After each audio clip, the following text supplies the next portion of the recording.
Hi students, I'm going to be showing you guys how you could create a little pillow or a little like Squishmallow or a pretty ugly doll kind of a figure if you chose to, or just kind of basic sewing of a button and a blanket stitch. Here is an example of a student, kind of a little stuffed kind of pretty ugly doll. Here is another, showing you guys how to kind of do an unfinished edge, which means it's not like tucked under or sewn inside out to cover the edge, but you can actually kind of let the edge show, kind of like this one is. Okay, so you can kind of see the stitches going all around it. Okay. And so the first thing that you would want to do is, if you're going to decide kind of the shape that you would want, and you would cut that out of paper, and then you would lay that and actually pin it onto the fabric, and then you would cut around it. I've already done that here, so you guys can see that I have sewn all the things that I've wanted to on top of this kind of, I don't know, kind of a snowman kind of a figure.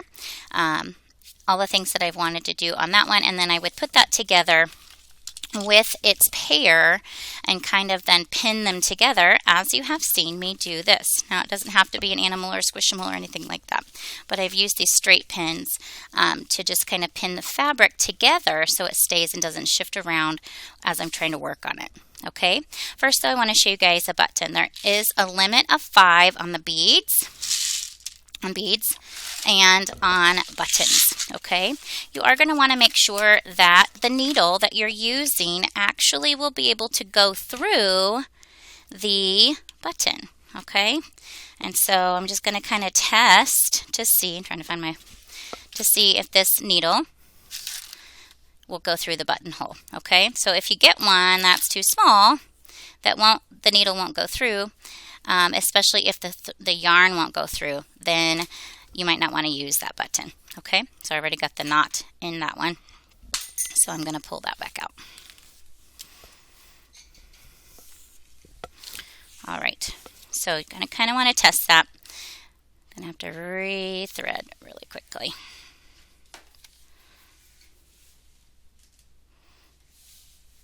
I'll try to cut this part out of the video so you don't have to see that. All right, so again, I want to show you guys how to sew on a button. Some buttons have 2 holes. Some buttons have 4 holes. Okay, and then some buttons have a little kind of clasp on the back where there's a hole. This one happens to have the 2 buttons on the top, and also this one.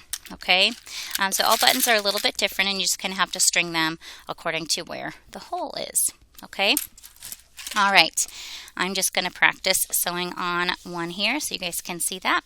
I've got this one already. This one was a 4 hole, so I did diagonal, but you can just do a cross. It's really up to you. I'm not going to sew through this one, so I'm going to set that one aside. I'm going to go up wherever I want that button to be. So I'm going to kind of stick my needle up, and then I'm going to place my button on it. Since I did this one diagonal, I'm going to do this one just straight across. So I pull through and make sure that my knot on the back comes all the way through, or to touch the back of the fabric, and then I can go down. Pulling out. I want to make sure I'm never taking this and going this way as I'm pulling out. I always kind of tuck my needle this way as I pull out, so I keep my needle towards me. And then I'm going to go back and try to find another hole on the back, and go down. And since this is yarn, 1 or 2 passes of the needle is really okay. You don't have to go in a gazillion times. If you were using thread, you may want to go in more than twice. I'm just going to go through twice, because that will be plenty to hold on this button, especially since I'm not wearing it and buttoning it every day. It's really just an ornament, an embellishment. Okay, so I have my button on, and I'm going to flip it over, and then that's when I'm going to go under.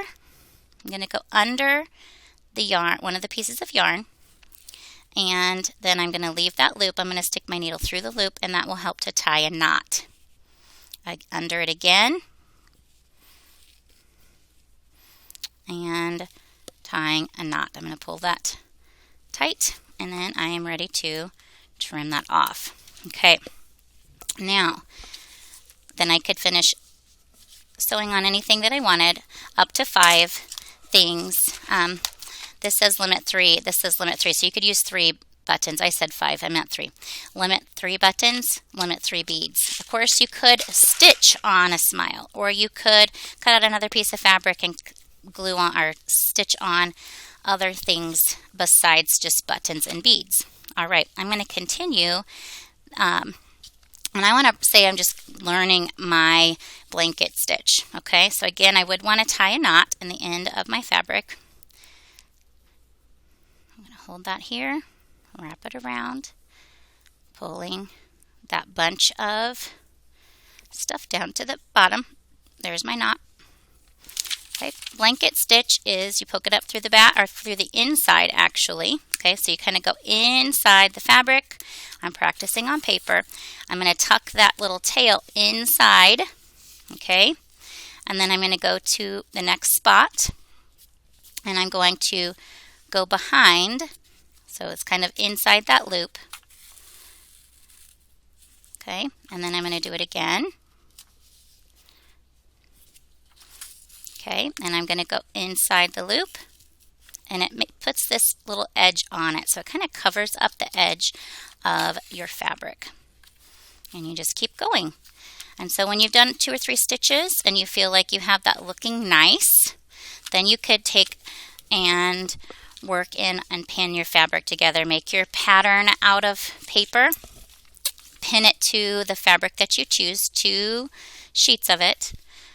Okay, and then cut it out using the nice scissors, pin it together, and sew it up once you have sewn on one side of the things that you like. Okay, and that is that.